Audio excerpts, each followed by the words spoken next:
Nunca pensé que iba a terminar en YouTube. Siempre me ha encantado hablar de libros, pero nunca lo he documentado. Y justamente este año empecé a leer una trilogía que no tengo palabras para describir todo lo que me ha hecho sentir y pensar. Así que en honor a ella he decidido empezar a grabar videos y hablar sobre mi experiencia leyendo todos estos libros.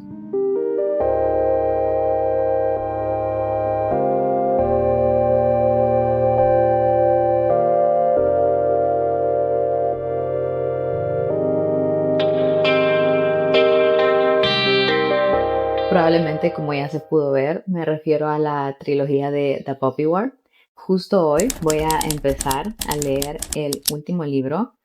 He estado aplazándolo porque no quiero que se acabe. El primer libro lo leí en enero, el segundo en febrero y ahorita que ya estamos en marzo he estado aplazando llegar al momento de leer este libro porque wow, es una trilogía que wow. Pero antes de continuar con la última parte de esta historia, quiero compartir todo lo que pensé con estos dos libros anteriores. ¿Qué manera de empezar 2026? Para dar una breve sinopsis de lo que trata esta historia, The Poppy War sigue a nuestra protagonista Rin, quien vive en el Imperio Nikara, y para evitar un futuro que ella no quiere, decide esforzarse y estudiar para poder pasar el Keju, que es el examen más difícil que existe y que al pasarlo permite a los estudiantes ingresar a las academias militares de élite del imperio. Aunque nadie creía en ella, Rin logra entrar a Sinegard, que es considerada la escuela militar más prestigiosa, pero una vez estando ahí se da cuenta que aparte de tener que lidiar con el entrenamiento extremadamente duro, también enfrenta discriminación por su color de piel, su género y por el estado económico del que viene. Y mientras intenta sobrevivir este sistema, Rin también descubre que tiene una aptitud especial y muy rara para el chamanismo, que es una práctica muy antigua ligada a los dioses de este imperio. Y en este mundo, el imperio Nikara todavía se está recuperando de guerras pasadas y hay indicios de que irán a una tercera, por lo que el poder que tiene Rin puede cambiar absolutamente todo. Este fue el primer libro que leí en enero y la verdad es que me pareció increíble. Cuando conocemos a Rin, la conocemos como una mujer muy joven, pero marcada por una determinación inquebrantable de nunca ser powerless, de nunca abandonar su autonomía y todos sus esfuerzos se basan en eso, en no dejar que otros decidan por ella. Y al inicio pensé que la historia se iba a enfocar principalmente en su misión, pero conforme íbamos aprendiendo más sobre el mundo que la rodea, me fui dando cuenta que la historia es mucho más grande que solo ella. Este libro es un historical fantasy, por lo que la autora provee muchos detalles respecto a la historia de el mundo donde viven, que es el Imperio Nikara. Habla sobre cómo se creó, los conflictos políticos que han mantenido durante décadas con los territorios circundantes y también habla sobre la mitología y las creencias que guían las reglas en este universo. Y todo eso siento que hizo que el mundo se sintiera muy real, pero así de real como se sintió, también es una historia muy devastadora. Hay un capítulo en específico que vi muchas reseñas de personas diciendo que era bien fuerte y la verdad es que sí. Estos son todos los trigger warnings que puse yo cuando hice mi review en Fable y es una historia que no endulza nada respecto a las consecuencias que trae el poder y la guerra. Y creo que una de las cosas que más me impactó fue darme cuenta cómo los personajes que iban sobreviviendo también cambiaban progresivamente a medida eran testigos de toda la violencia y todos los eventos que estaban ocurriendo. Y eso que solo es el primer libro. Recuerdo que iba por la página 126 y ya estaba tan enganchada que me compré los otros dos. Vi una corta frase por ahí que siento que describe de manera breve muy bien cómo me sentí yo cuando terminé este libro, que decía morally nauseous, porque me hizo sentir, me hizo dudar, me hizo tener una experiencia impactante. Y recuerdo que cuando lo terminé, una de las primeras cosas que pensé fue, me pregunto qué tan peor se va a poner en el siguiente. Y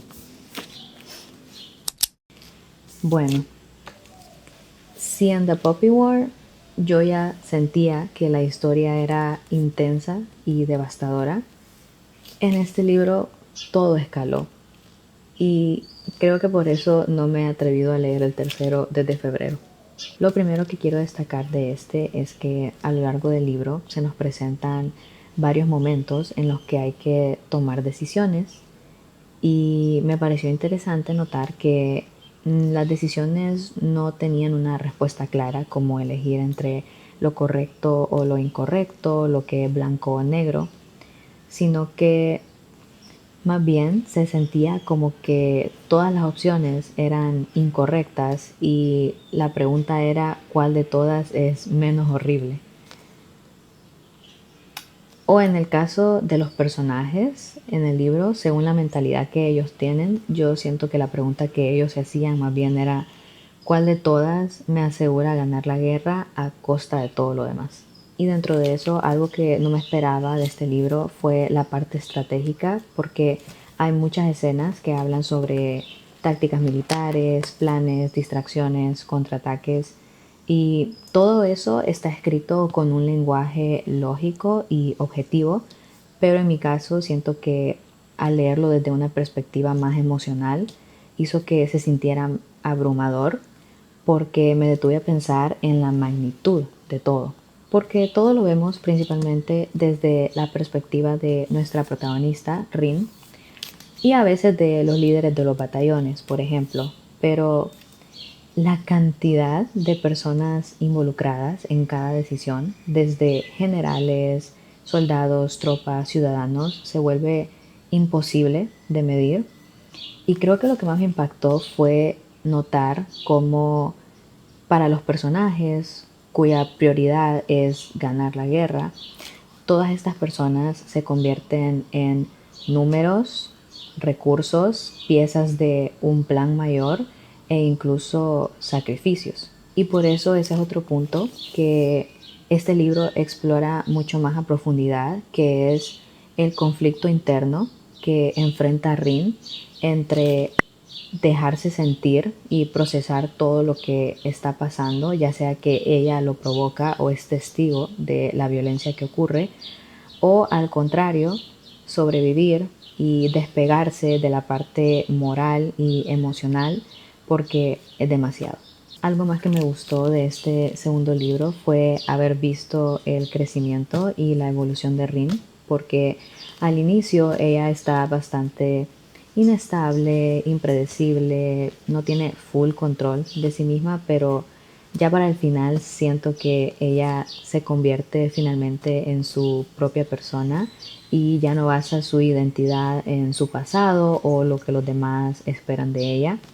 E incluso eso le ayuda mucho para poder dominar su poder, lo cual es algo que siempre me encanta en estos libros, ese trope de The Chosen One, cuando la protagonista tiene un poder inigualable y todo el mundo le teme.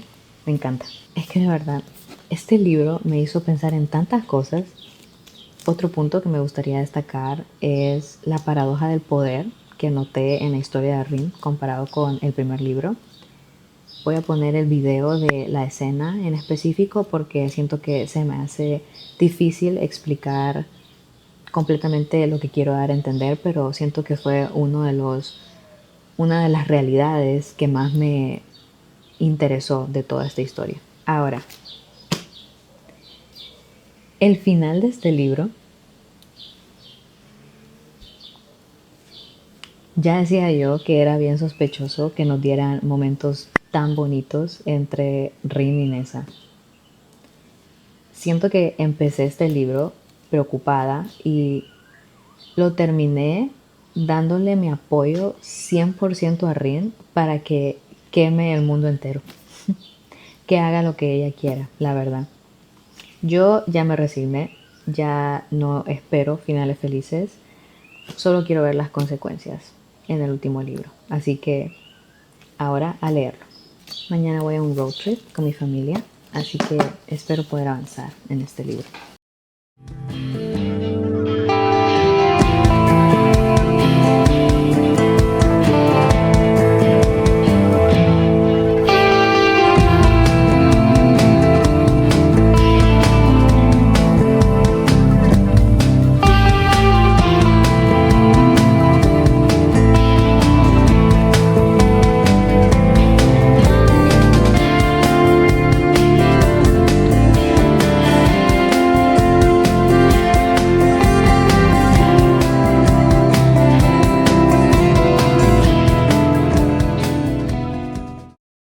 Bueno, quiero dar una mini update. Ahorita voy por el capítulo 9 y seguimos en la parte inicial de la revolución que Rin está intentando desarrollar, pero acaba de pasar algo que se me hace muy interesante y me pregunto qué significará para el futuro de esta historia.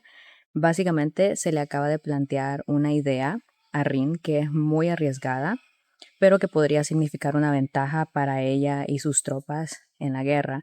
Y pues ella lo está considerando y me da mucha curiosidad saber cómo lo va a llevar a cabo, porque dependiendo de cómo lo desarrolle, puede terminar muy bien o muy mal. Entonces voy a seguir leyendo para ver.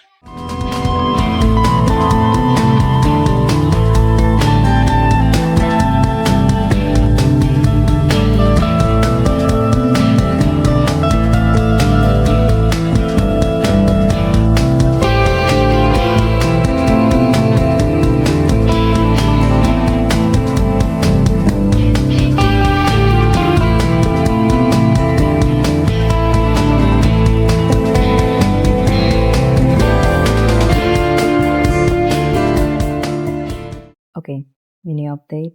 Acabo de empezar la parte 2 del libro y tuve que leer un poquito porque la parte uno me dejó tan estresada. Sentí que el plan se iba construyendo bastante bien y de repente todo se vino abajo. Pero la parte 2 ocurre algo que era lo último que yo pensé que iba a pasar, pero me emociona tanto. Una alianza inesperada es lo que voy a decir. Y me encanta porque con esta primera parte del libro yo sentía que me sentía tranquila, como esperando a ver cómo transcurrían los eventos, pero ya con lo que acaba de pasar en este pequeño pedazo de la parte 2 es como que digo, "Ujú, ahora sí estamos hablando".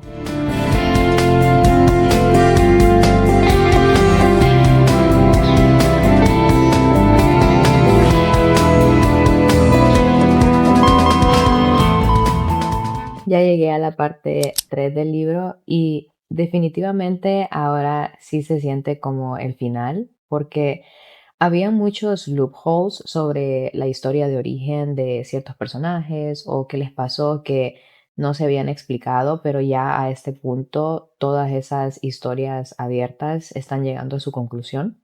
Entonces definitivamente ya se siente el final de esta trilogía. Me gustó mucho la parte 2 del libro. Siento que tuvimos muchas más escenas de combate épico entre los humanos y los chamanes o los dioses. Y también pude apreciar que Rin se notaba que tenía el control mayor de la situación o incluso mostraba su capacidad para adaptarse e improvisar según los eventos que iban transcurriendo. Esta parte definitivamente se sintió mucho más intensa, pero también dejó claro que hay algunas cosas que todavía se tienen que resolver, así que volveré cuando lea el final de este libro y por lo tanto de esta trilogía.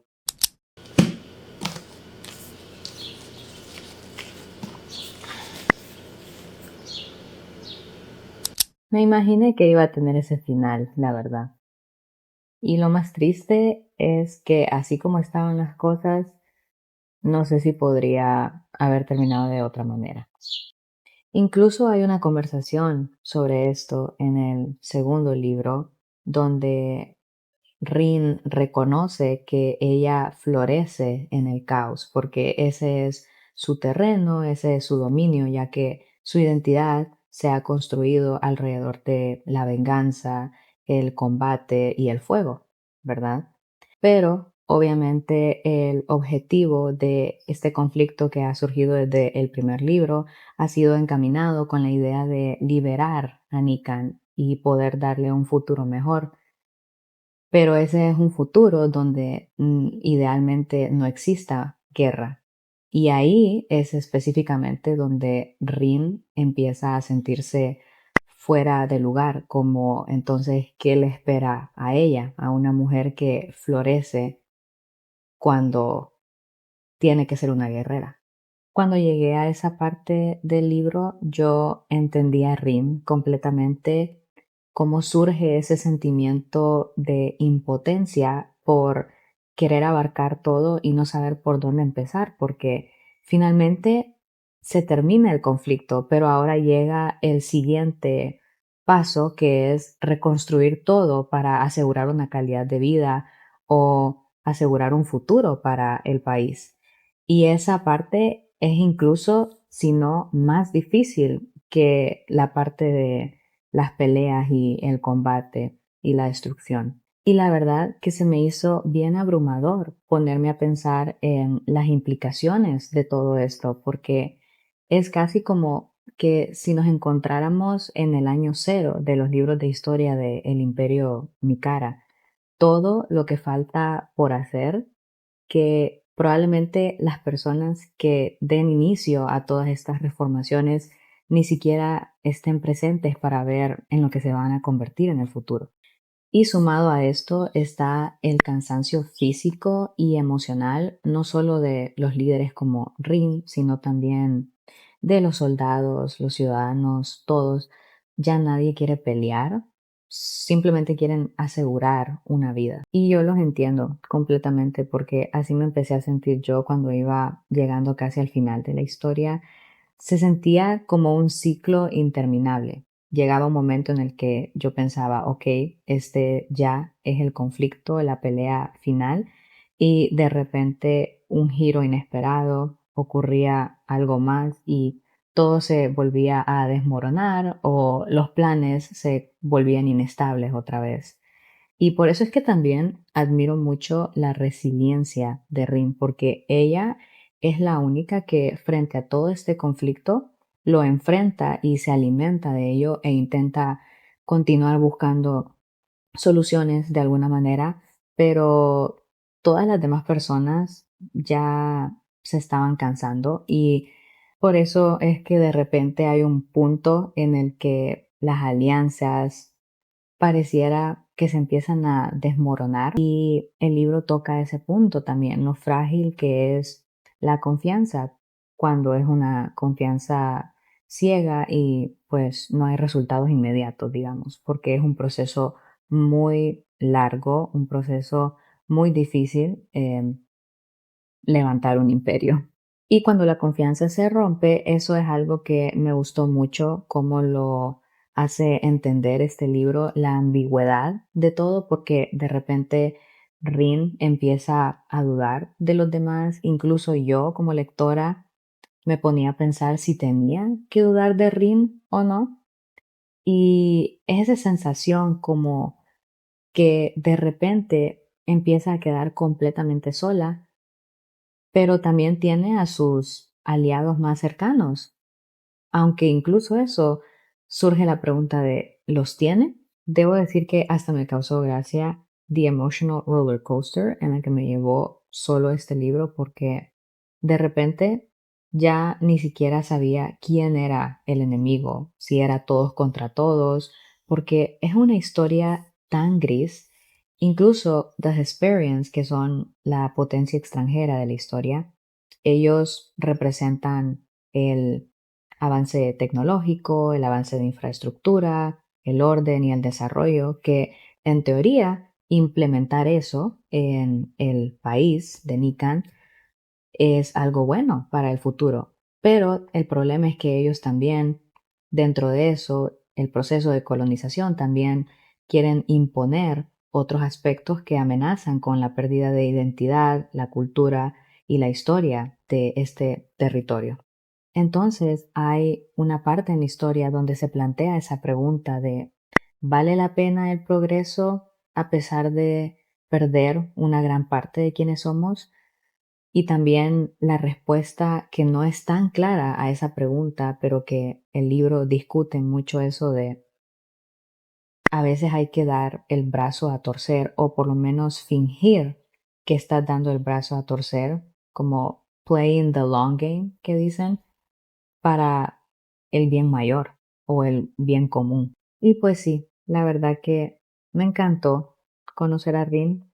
Es una protagonista que no es perfecta, es impulsiva y tiene su propia personalidad, pero eso la hizo sentir tan real y a pesar de que hubo momentos a lo largo de la trilogía donde ella hacía unas decisiones que me daban ganas de, aún así, yo la entiendo completamente, en serio. Siento que todas las acciones que ella realizó eran una respuesta, una reacción a lo que el mundo le tiraba a ella en un contexto que no es fácil de sobrevivir. Su firmeza, su mentalidad, su conflicto interno, ella como tal es un producto de esta guerra que ocurre. Y es una trilogía que me dejó con una sensación de peso, de todo lo que pasó, todo lo que se perdió y todo lo que podría venir después, porque esta historia nos deja justo al inicio de ese futuro que probablemente nunca vamos a ver. Hace tiempo que no leía una historia que me hiciese sentir tanto y pensar tanto de temas que en mi día a día no discuto mucho. Y la verdad que me ha encantado poder hacer este video para documentar todos estos pensamientos y espero poder seguir haciéndolo con futuros libros.